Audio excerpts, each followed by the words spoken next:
नमस्कार बंधुरा शुभलय रान्नाघरे आपनादेर स्वागत। आज के बानाबो आमी साउथ इंडियन स्टाइले मटन कारि।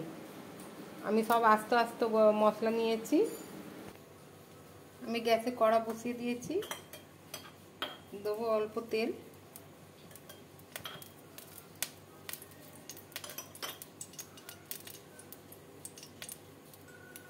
तेलटा गरम हो गेछे, देबो गोटा गरम मसला, देबो गोटा धने,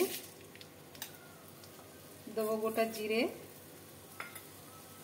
देबो पोस्त, शुकनो लंका, आदा रसुन और এটা হচ্ছে কারি পাতা। সবগুলোকে আমি ভাজবো। আমার মশলাটা ভাজা হয়ে গেছে, এবার মশলাগুলোকে ঠান্ডা করে মিক্সিতে বেটে নেব। দিয়ে দেবো 3 চামচের মতন তেল।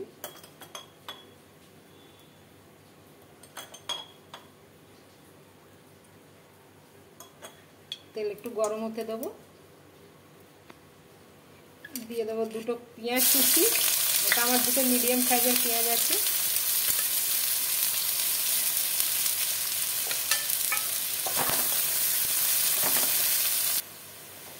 পেঁয়াজটা আমার পুরো ভাজা ভাজা হয়ে গেছে।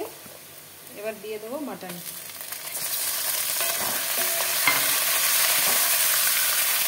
মাটনটা দিয়ে ভাজবো।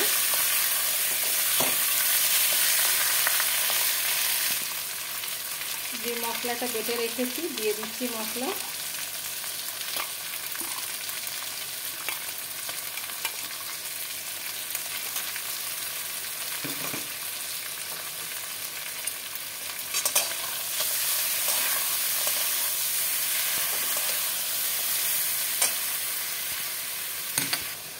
দেবো আন্দাজ মতন হলুদ,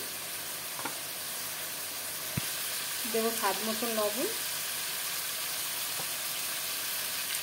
মিক্সারের বাটি ধোয়া জলটা দিচ্ছি মশলা একসাথে।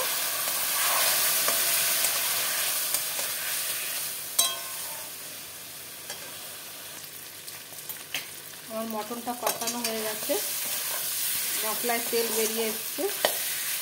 এবার আমি প্রেসার কুকারে দিয়ে দেবো। এই প্রেসার কুকারে দিয়ে দিয়েছি। আমি 3টে সিটি দেবো। গ্যাসের ফ্লেমটা একদম আস্তে করে দেবো, মিডিয়ামে রেখেছি। ব্যাস এভাবে থাকবে। 3টে সিটি দেবো। প্রেসার কুকারটা ঠান্ডা হয়ে গেছে।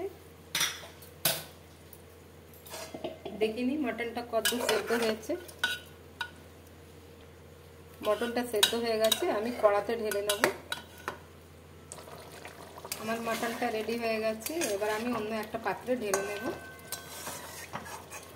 কালারটা খুব সুন্দর এসছে। আমার south Indian mutton curry ready হয়ে গেছে। এই যে বন্ধুরা, যদি আমার এই ভিডিওটা ভালো লেগে থাকে তাহলে লাইক, কমেন্ট, সাবস্ক্রাইব অবশ্যই করবেন।